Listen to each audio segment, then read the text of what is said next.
these too big to fail companies are now dependent on the government to constantly bail them out. It's not good for the economy. That's not capitalism, by the way, just so you know that. It's not. That is not. That's called crony. That's when the people come out against capitalism, and I'm with them. I actually agree with them, because why you're letting these companies that can just go around throwing around their weight because they're needed?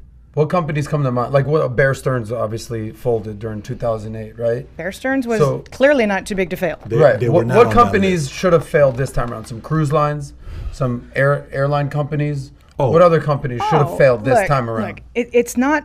Look, I understand the whole argument that the airlines are a national need and it's a matter of national security. I get that.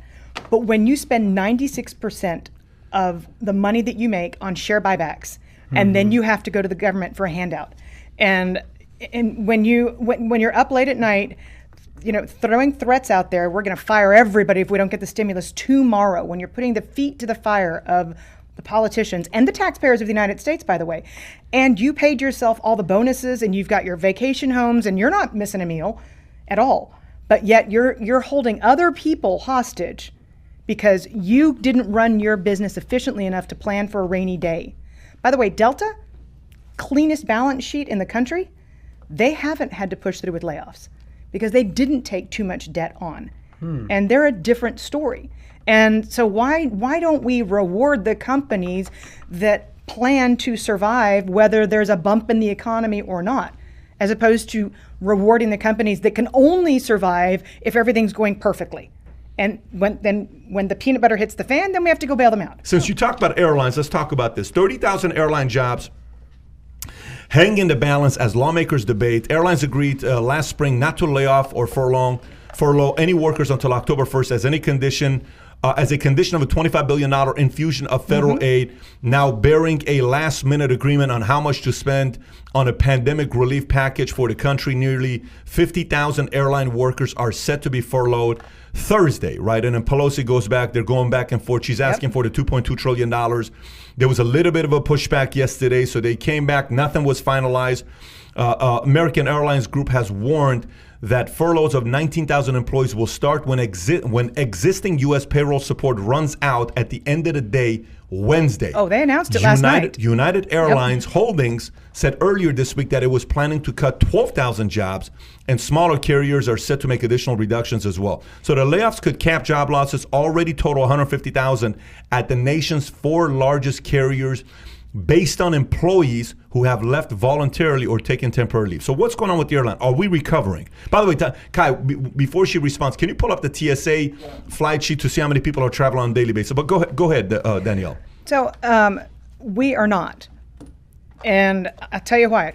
Didn't you just say Zoom was the second number 2, right? Yes. Company in the third quarter? First, 88%. Okay, yeah. Zoom. If you talk to CEOs across the country, they know how to find their Zoom. And they know how consultants and businesses and conferences and meetings, they've already seen in their P&Ls, they've already seen in their budgets what their budgets look like without travel. And they're like, wow, this is going straight to the bottom line. And I've got these people on a Zoom call doing what I used to spend, put the person in first class, in business class, put them up in a nice hotel for a week, and then fly them back home to the family on the weekends. That business is not coming back for a while. It's not coming back for a good long time. The second element is international travels not coming back for a long time. And I think carriers worldwide have told you that. So can you profitably exist on leisure travel, on the most cost-conscious flyers? The answer is no. So then why are we giving them more money? If it's going to be a reduced footprint for some time because we are evolving to a new type of technology such that we don't have to get on an airplane to meet with somebody halfway across the country or halfway around the world, if that's the case, then companies might not ever go back to having huge travel budgets like they had before. So, I mean, that is something that should be factored into what politicians are discussing right now. Yeah. Because in 3 or 4 months' time, when the next expiration comes and they're saying, oh, now we're going to fire them, and you say, well, has business travel come back? No. So is it going to be another 25 billion? So that's the question. Well, let me ask you this: is the airline industry the next newspaper? No.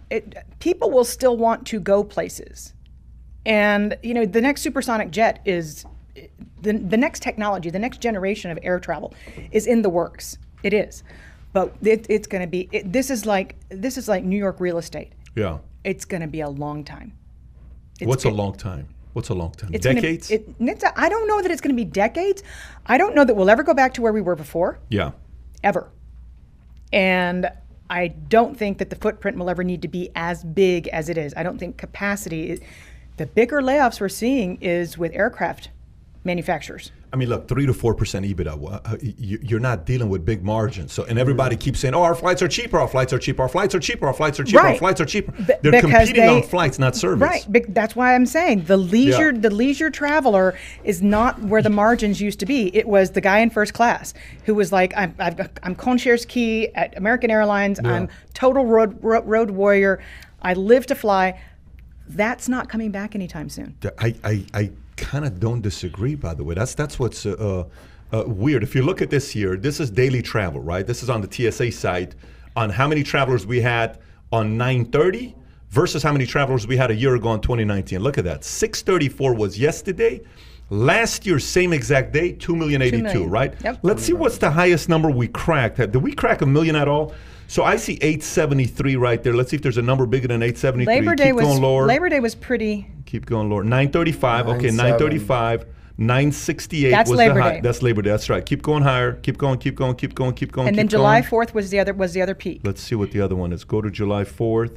So 960. I don't see any 800s for a while. And then July 4th, 466. 718. Okay, so 968. So we have not cracked 1 million. So no, Labor we have Day, not cracked 1 million. So, but here's the other part. I really enjoyed this conversation with Pablo Solman, this hacker guy. We talked about the virus. Okay, we talked about the virus. We talked about a lot of things. He has the cure. He knows. He says, look, I know exactly how to prevent hurricanes from happening. I said, then how come we're not stopping it? He says, because there's not a business model for it. So what do you mean there's not a business model for it? Wouldn't some governments give some money to be able? He says, Pat, we know how to prevent a hurricane from happening. I said, if you know how to prevent a hurricane from happening, do you have a way of creating hurricanes? He starts laughing. He said, yes, we also know how to create a hurricane. Sure. I said, okay, how about fires? How come we can't put the fires out? His answer was, some of these fires we need. It's actually good that we're having some fires. Some of these fires, I said, well, California's having way too many of them. He says, we have the technology, but there's not a business model for it. I said, if the smartest people live in California, how come we can't fix that? But when we went to the vaccine, he gave a very interesting answer. And again, remember, this guy's the guy that wants everybody to be vaccinated because he thinks that's the solution. And he thinks people who think vaccines are bad have issues. That's really what this guy thought. You have issues if you don't take the vaccine. So I'm giving you to know who he is with his positions before I tell you what he said. He said one of the things that we made a mistake with is modern day travel. I said, what do you mean? He says, we travel way too much. He says, we travel way too much. He says, that's one of the reasons why. I said, what can we do to prevent the next coronavirus or next SARS or Ebola from happening? He says, we need to minimize modern day travel, international travel. It's way too much.